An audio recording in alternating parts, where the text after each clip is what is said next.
तो hello guys, आप देख रहे हो मेरे को। मैं आया हूँ मोटो ब्लॉग करने के लिए।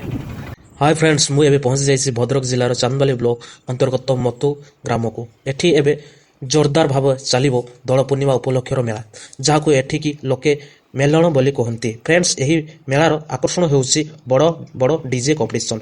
ଝାଡ଼ଖଣ୍ଡ, ୱେଷ୍ଟବେଙ୍ଗଲ ଭଳି ଦୂର ଦୂରାନ୍ତରୁ ଅନେକ ଡିଜେ ଏଠିକୁ ଆସିଛନ୍ତି। କେତେ ଡିଜେ ଆସିଛନ୍ତି ମୁଁ ଗଣି ପାରିନି, କିନ୍ତୁ ଫ୍ରେଣ୍ଡସ୍ ମୋଟ 7ଟି ବଡ଼ ସେଟଅପ୍ ଏଠି ଲଗାଯାଇଛି।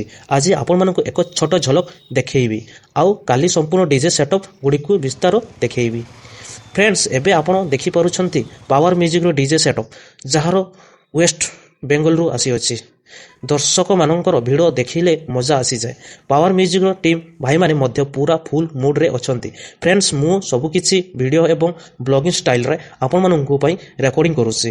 ଏପଟେ ଯେ ଭାଇଟି ପାୱାର ମ୍ୟୁଜିକ୍ ସାର୍ଟ ପିନ୍ଧିଛନ୍ତି, ସିଏ ହେଉଛନ୍ତି ପାୱାର ମ୍ୟୁଜିକ୍ର ଓନର୍। ତାଙ୍କର ଡ୍ରେସ୍ ଷ୍ଟାଇଲ୍ ମଧ୍ୟ ଦମଦାର ଲାଗୁଛି। ଏଭଳି ଆଉ ମଜାଦାର ଭିଡ଼ିଓ ପାଇଁ ଭିଡ଼ିଓଟିକୁ ଲାଇକ୍, ସେୟାର ଏବଂ ସବସ୍କ୍ରାଇବ୍ କରିଦିଅନ୍ତୁ। ମୁଁ ଆପଣମାନଙ୍କ ପାଇଁ କାଲି ଆଉ ଧମାକା ଦେଖେଇବି।